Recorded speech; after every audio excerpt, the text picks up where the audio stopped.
दोस्तों आपका स्वागत है अपने YouTube चैनल लवकुश एकेडमी में। चलिए दोस्तों शुरू करते हैं आज अपना मैथ का जो परसेंटेज चैप्टर है।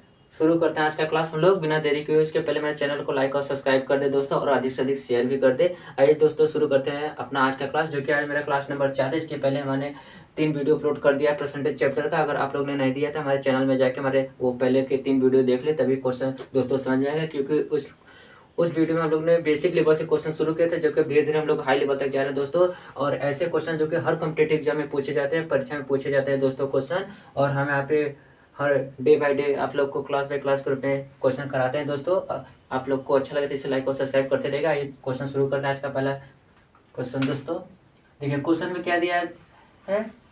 एक परीक्षा में कुल 70% उत्तीर्ण हुए और अनुत्तीर्ण की संख्या 420 है, तो कुल कुल परीक्षार्थियों की संख्या बताओ। आइए दोस्तों इसको हम लोग सॉल्व करते हैं।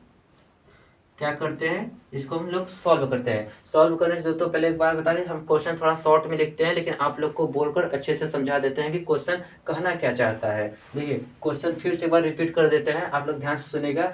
एक कोई परीक्षा हो रही है, एक परीक्षा हो रही है जिसमें से 70% लोग पास हो गए, 70% लोग उत्तीर्ण हो गए, यानी कि पास हो गए। अब दिया है और अनुत्तीर्ण मतलब जो फेल हो गए हैं उनकी संख्या दे दी है 420 है। जो अनुत्तीर्ण यानी फेल हो गए उनकी संख्या कितनी है, 420 है। तो हमसे परीक्षार्थियों की कुल संख्या पूछ रही है, मतलब जितने लोग टोटल परीक्षा दिए थे, चाहे फेल हुए हों चाहे पास हुए हैं, उनकी टोटल संख्या हमसे पूछ रही है। आइए दोस्तों इसको हम सॉल्व करते हैं। देखिए हम आपको बताते हैं परसेंटेज में कोई भी मान हम लोग लेते हैं 100% लेते हैं। कितना लेते हैं, 100%। तो आइए परसेंटेज में टोटल मान कितना लेते हैं हम लोग, 100% लेते हैं। आइए इसको सॉल्व करते हैं। देखिए 100% मान ले लिए। अब देखिए उसमें से 70% लोग उत्तीर्ण हो गए हैं, यानी जो 100% में से ये टोटल 100% है, 100% में से 70% उत्तीर्ण यानी कि पास हो गए हैं। पास या उत्तीर्ण दोनों एक ही मतलब है, उत्तीर्ण हो गए हैं मान लीजिए। ठीक 70% लोग पास या उत्तीर्ण हो गए हैं। तो फेल फेल या अनुत्तीर्ण लोग कितने हो गए, जो फेल हुए हैं या तो अनुत्तीर्ण लोग कितने हुए, 30%। जब 100 में से 70% पास हो गए थे, अनुत्तीर्ण यानी फेल वालों की कितनी परसेंटेज बचेगी दोस्तों, 30% बचेगी। 30% बचेगी वो की फेल वालों की संख्या बचेगी, जिसे अनुत्तीर्ण कहते हैं। क्या कहते हैं, अनुत्तीर्ण। ठीक ये हो गया। अब देखिए अब इसने किया क्या कि अनुत्तीर्ण वालों की संख्या दे दी है, मतलब जितने लोग फेल हुए हैं उसकी संख्या दे दी है। तो यहाँ पे हम लोग का परसेंटेज में कितने फेल हुए हैं, 30% फेल हुए हैं। जब 70% पास है तो यानी कि 30% फेल है। 100 में से जब 70 घटा देगा तो 30 ही बचेगा ना, तो ये फेल का परसेंटेज हमको मिल गया। लेकिन इसने मान दे दिया है, मान कितना दिया है, 420 दिया है। तो हम क्या करेंगे, यानी कि इस 30% का मान इसने 420 दे दिया है। इस 30% का मान कितना दिया है, 420। इस 30% का मान इसने 420 दिया। ये फेल का परसेंटेज है और ये फेल लोगों की संख्या है। यानी 30% का मान 420 है दोस्तों। तो 1% का मान कितना होगा, 1% का मान कितना होगा, 420/30 हो जाएगा। 420/30 यानी कि 1% फेल लोगों की संख्या 420/30 हो गई। लेकिन हमसे इसने पूछा क्या है, कुल परीक्षार्थियों की संख्या बताओ। कुल परीक्षार्थी बताओ, जो पास भी हुए हैं फेल भी हुए हैं, टोटल उनकी संख्या बताओ कितना है। तो यहाँ पे दोस्तों देखिए 1% फेल अभ्यर्थियों की संख्या 420/30 हो जाएगा। और टोटल कितना परसेंटेज माने थे, टोटल हम लोग यहाँ पे 100% माने थे। यानी 100% माने थे, इसमें से ये 100% पास वालों की भी संख्या है और फेल वालों की संख्या है। तो हमसे कुल पूछ रहा है, तो कुल में मतलब सभी बच्चे आ जाएंगे, जो पास भी है जो फेल भी है, टोटल बच्चे आ जाएंगे। तो हम क्या करेंगे, टोटल 100% का मान निकाल देंगे यहाँ। जब 30% का मान 420, 1% का मान कितना हो जाएगा, 420/30। इसलिए 100% का मान, जब 100% का मान निकालेंगे दोस्तों, 100% का मान निकालेंगे तो कितना हो जाएगा। आइए इसको यहाँ पे कर देते हैं सॉल्व। तो कितना हो जाएगा, 420/30 हो जाएगा। और चूंकि 100% टोटल विद्यार्थी संख्या निकाल रहे हैं तो गुणे 100 हो जाएगा। जब गुणे 100 हो जाएगा, अब देखिए इसको जब यहाँ पे कट कर देंगे, देखिए एक जीरो है, अब इस चीज काट देते हैं। बाकी ये देखिए 3 है, 3 एक कम 3, 3 एक कम 3, 4 है यहाँ पे, 3 एक कम 3 हो जाएगा, फिर एक हासिल जाएगा, उधर 12 हो जाएगा, 3 चौक के 12 हो जाएगा। तो यानी कि 14 बार में कटा है। कितने बार में कटा, 14, और ये जीरो जीरो से कट गया। अब यहाँ पे देखिए 100 है, डबल जीरो, जब 14 का गुणा 100 में हो जाएगा दोस्तों तो कितना हो जाएगा, टोटल 1400 हो जाएगा। कितना हो जाएगा? 1400 हो जाएगा। तो यानी कि दोस्तों इस 100% कुल अभ्यर्थी कुल परीक्षार्थियों की संख्या 100% का मान कितना निकला? 1400 दोस्तों, 1400 वो मान निकला। टोटल अभ्यर्थियों की संख्या कितनी थी? 1400 थी। इस क्वेश्चन का आंसर दोस्तों कितना हो जाएगा? 1400 हो जाएगा। उम्मीद करते हैं आप लोग को क्वेश्चन दोस्तों समझ में आया होगा। आइए अगला क्वेश्चन लेकर हम लोग सॉल्व करके देखते हैं दोस्तों, और अच्छा लगा होगा तो हमारे चैनल को लाइक और सब्सक्राइब भी कर दीजिएगा। सपोर्ट मिलता है, खुशी भी मिलती है कि बच्चों को मैंने समझा पाया। आइए दोस्तों अगला क्वेश्चन हम लोग सॉल्व करते हैं। दिए गए क्वेश्चन को फटाफट सॉल्व करते हैं बिना देरी के। आइए देखिए दोस्तों कितना अच्छा क्वेश्चन दिया है दोस्तों। ऐसा क्वेश्चन ही एग्जाम में पूछे जाते हैं, ऐसे क्वेश्चन है, बहुत बढ़िया क्वेश्चन है दोस्तों। आप लोग आराम से देखिएगा, कोई भी डाउट होगा तो जरूर कमेंट करिएगा। आइए दोस्तों क्वेश्चन को सॉल्व करते हैं। बहुत बढ़िया क्वेश्चन है दोस्तों, इसलिए आपको हर टाइप के क्वेश्चन आप लोग को सॉल्व कराएंगे दोस्तों, जो कि हर कॉम्पिटेटिव एग्जाम में पूछे जाते हैं। इसलिए मत सोचिएगा बस नॉर्मल क्वेश्चन रखे, यही सब क्वेश्चन एग्जाम में पूछे जाते हैं दोस्तों। जैसे जैसे हमारा वीडियो बढ़ता जाएगा वैसे वैसे हाई लेवल क्वेश्चन आते जाएंगे। देखिए क्वेश्चन हम थोड़ा शॉर्ट में लिखते हैं, लेकिन आप लोग को 1 से 2 बार बोल बोल कर रिपीट करके क्वेश्चन आप लोग को समझा देते हैं कि क्वेश्चन कहना क्या चाहता है। इसलिए दोस्तों हम 1-2 बार रिपीट करते हैं, आप लोग को क्वेश्चन समझा कर आसानी से तब सॉल्व करते हैं। आइए सॉल्व करते हैं क्वेश्चन को। देखिए दोस्तों क्वेश्चन क्या कर रहा है? क्वेश्चन कर रहा है चीनी की कीमत में 25% की वृद्धि हो गई। ठीक, चीनी की कीमत में क्या हुआ? 25% की वृद्धि कर दी गई। कोई आदमी अपना खर्च न बढ़ाना चाहे, कोई आदमी अपना खर्च न बढ़ाना चाहे तो उसकी जो खपत में कितने परसेंटेज की कमी करनी होगी। जैसे कि कोई चीनी का मतलब कीमत है, उसमें 25% की वृद्धि कर दी गई। कोई आदमी है अपना खर्चा नहीं बढ़ाना चाहता है तो उसके चीनी की खपत में कितने परसेंटेज की कमी करनी होगी कि जो उसका खपत है उतना ही रहे, जो उसका खर्च है सेम खर्च रहे। 25% वृद्धि के बाद भी खर्च उसका सेम रहे, तो उसको चीनी में कितना परसेंटेज की कमी करनी होगी, यही क्वेश्चन पूछ रहा है। आइए दोस्तों देखिए यहाँ पे कितने परसेंटेज की कमी करनी होगी, तो चीनी में कितने परसेंटेज की कमी करनी होगी कि उसका 25% वृद्धि के बाद भी उसके चीनी के दाम में 25% की वृद्धि के बाद भी उसका खर्च जो है उसका खर्च समान रहे। देखिए यहाँ पे खर्च न बढ़ाना चाहे तो उसका मतलब खर्च समान रहे। आइए इसको सॉल्व करते हैं। देखिए 25% है, इसको हम ऐसे 25% लिख देते हैं। 25% का मान कितना होता है दोस्तों? 25/100। परसेंटेज मान 100 होता है तो इसको हम 25/100 लिख सकते हैं। अब इसको देखिए काट देंगे, कितना हो जाएगा? 1/4 हो जाएगा। ठीक, 1/4 हो गया। ये तो हुआ क्या? पुराना मूल्य। अब देखिए जब इसको सॉल्व करेंगे 1/4 हो गया। अब ये पुराना मूल्य हो गया। आइए अब हम नया मूल्य निकालते हैं। नया मूल्य कैसे निकलेगा? नया मूल्य ये कैसे निकलेगा? हम क्या करेंगे, इस 4 में 1 जोड़ देंगे, क्योंकि यहाँ पे 25% की वृद्धि हो रही है ना। 25% की वृद्धि 1/4, तो ये पुराना हो गया। जब इसमें जोड़ेंगे तो कितना हो जाएगा? ये 5 हो जाएगा। 4 में 1 जोड़ देंगे, कितना हो जाएगा? 5 हो जाएगा। यानी कि 4 + 1 कर देंगे तो कितना हो जाएगा? 5 रुपये। मान लीजिए 5 रुपये हो गया। पुराना कितना था? 4 रुपये था। जब 25% की वृद्धि कर दी गई तो ये कितना हो जाएगा? 5 रुपये हो गया। अब देखिए वो अपना खर्च न बढ़ाना चाहे तो हम क्या करेंगे? हम करेंगे क्या कि देखते हैं कि अंतर कितना है। 5 में और 5 और 4 में अंतर कितने रुपए का है? जब हम 5 में से 4 रुपये घटा देंगे तो अंतर कितने का? 1 रुपये का आएगा।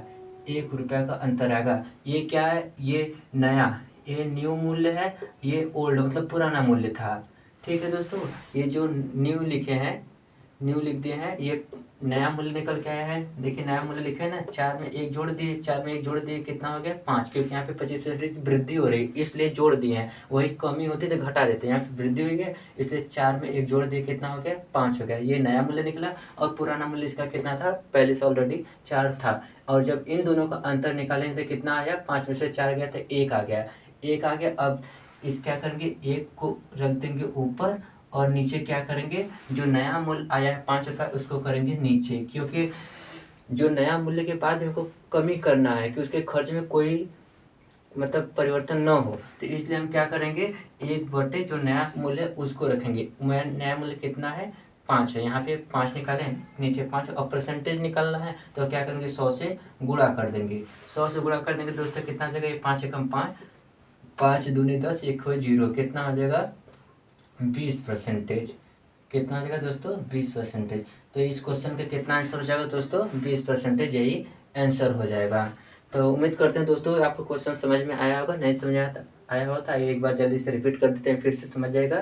क्वेश्चन तो बताए थे, कोई चीनी है, कीमत में 25% वृद्धि की गई, खर्च नहीं बढ़ाना चाहता है कोई आदमी, तो उसकी जो चीनी की खपत में है उसमें कितने परसेंटेज की कमी करनी होगी। तो क्या करेगा, 25% है, 25% लिख देते हैं, इसको 25/100 लिख देंगे, परसेंटेज है 25/100 काट देंगे, 1/4 आ जाएगा। तो ये जो 4 आया है, 1/4 है, तो ये देखिए पुरानी कीमत है, तो हमको नया कीमत निकालना पड़ेगा। नया कीमत निकालना होगा तो यहाँ पे वृद्धि कर रहा है, जब वृद्धि कर रहा है तो 4 में क्या करेंगे, 1 को ऐड कर देंगे, तो नया मूल्य कितना निकलेगा, 5 निकल जाएगा। ठीक, अब 5 निकल गया, ये नया मूल्य 5 है और ये क्या है, पुराना मूल्य है, ये 4 क्या है, पुराना मूल्य है। तो यहाँ पे न्यू 5 रुपया है मान लीजिए, और ये ओल्ड कितना, 4 रुपये। जब इसका अंतर निकालेंगे तो कितना आ जाएगा, 1 रुपये का, 1 रुपये का आ जाएगा। लेकिन हमको जब वृद्धि के बाद भी खपत में कोई परिवर्तन नहीं होना चाहिए, रुपये खपत में कोई परिवर्तन नहीं होना चाहिए, तो हम क्या करेंगे, 1 बटे जो नया मूल्य निकाले हैं 5 रुपया, उसको नीचे कर देंगे, बटे परसेंटेज निकालना है, 100 गुणा कर देंगे, जब कट पीट कर देंगे तो कितना आ जाएगा, 20%। तो इस क्वेश्चन का मतलब कि उसके चीनी की खपत में कितना परसेंटेज की कमी करनी चाहिए, तो दोस्तों 20% की कमी करनी चाहिए। उम्मीद करते हैं आपको क्वेश्चन समझ में आएगा दोस्तों। आइए अगला क्वेश्चन सॉल्व करके देखते हैं। तो अगला क्वेश्चन हम लोग सॉल्व करते हैं। देखिए अगला क्वेश्चन क्या दिया है, अगला क्वेश्चन दिया है, यदि ए की आय बी की आय से 25% कम हो तो बी की आय ए की आय से कितना परसेंटेज अधिक होगा। देखिए कितना क्वेश्चन मार्क का चिन्ह लगा है, यानी कि पूछ रहे कितना प्रतिशत अधिक होगा। आइए दोस्तों इस क्वेश्चन को हम लोग सॉल्व करते हैं। क्वेश्चन एक बार और आप लोग को रिपीट कर देते हैं दोस्तों, जिससे आप लोग को समझ में आ जाए आसानी से क्वेश्चन बोलना क्या चाहता है। क्वेश्चन बोल रहा है कि ए की आय जो है वो बी की आय से 25% कम है, 25% कितना है, 25% कम है, और तो बी की आय ए की आय से कितना प्रतिशत, क्वेश्चन मार्क है, मतलब कितना परसेंटेज अधिक है। आइए इसको सॉल्व करते हैं। कह रहा है क्वेश्चन, ए की आय बी की आय से 25% कम है। ए की आय है जो वो बी की आय से 25% कम है। आप एक तरफ ए मान लीजिए, एक तरफ बी मान लीजिए दोस्तों। ठीक, अब बोले थे परसेंटेज में टोटल मान 100 होता है, टोटल मान 100 होता है। आइए हम बी का टोटल मान कितना मान लेते हैं, 100 मान लेते हैं। ठीक, बी का मान टोटल मान 100 मान लेते हैं। और जब बी का टोटल आय 100 हो गया और ये बोल रहा है कि ए का 25% कम है, यानी कि ए का 25% कम है, बी की आय से ए का 25% कम है, तो यानी कि तब कितना होगा, 75 होगा। ए की आय कितना होगी, 75, कितना होगी, 75। अब देखिए इन लोग का, इन दोनों का अंतर कितना होगा, इन दोनों का अंतर देखिए दोस्तों, इन दोनों का अंतर निकालेंगे, जब 100 में से 75 जाएगा तो कितना बचेगा, 25 बचेगा। जब 100 में से जाएगा, 100 में से 75 घटा देंगे कितना जाएगा, बचेगा 25। अब देखिए यही अंतर बता, क्वेश्चन में बोल रहा है 25% कम है ना, यही 25 है। ए की आय बी की आय से कितना, 25% कम है। देखिए बी का 100 मान लिए, जब 100 में से 25 ही घटा देंगे इस 25 को तो 75 आ जाएगा, यानी कि इसका 75 है, ए का 75 है, बी का 100 है, तभी ना इन दोनों का अंतर देखिए कितना है, 25 है, तभी यहाँ पे 25% कम बोला है। इन दोनों का अंतर निकालें, 25 आ गया। अब देखिए अब बोल कह रहा है क्वेश्चन, तो बी की आय ए की आय से, बी की आय जो है, बी की आय कितना है, 100 है, और किसके सापेक्ष पूछ रहा है, ए की आय से, ए की आय से कितना परसेंटेज अधिक है। तो इन दोनों का अंतर कितना है, 25 आ गया। अंतर दोस्तों कितना आ गया, 25 का अंतर आ गया, और किसके सापेक्ष पूछ रहा है, ए की आय से, ए के सापेक्ष पूछ रहा है। ए की आय कितना है, 75 है, तब बटे कितना कर देंगे, 75 गुण कर देंगे। परसेंटेज में पूछ रहा है कितना परसेंटेज अधिक है, तो 100 का मल्टीप्लाई कर देंगे दोस्तों।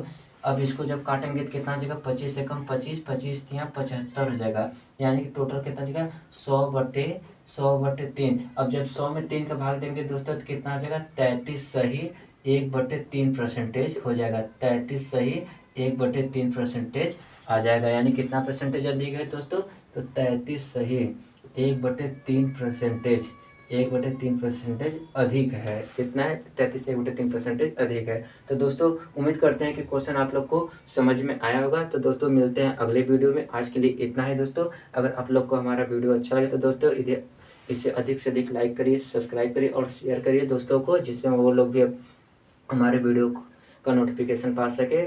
और ऐसे वीडियो पाने के लिए हमारे चैनल को लाइक और सब्सक्राइब भी करते रहिए। और कोई भी डाउट कन्फ्यूजन हो दोस्तों तो कमेंट बॉक्स में जरूर बताएगा। जैसे जैसे हम लोग का वीडियो का क्लास बढ़ता जाएगा वैसे वैसे क्वेश्चन हाई लेवल के लेते आएंगे दोस्तों, और ऐसे क्वेश्चन ही कॉम्पिटेटिव एग्जाम में पूछे जाते हैं दोस्तों। तो दोस्तों उम्मीद करते हैं आज का वीडियो अच्छा लगा होगा। मिलते हैं अगले वीडियो में दोस्तों, आज के लिए इतना ही।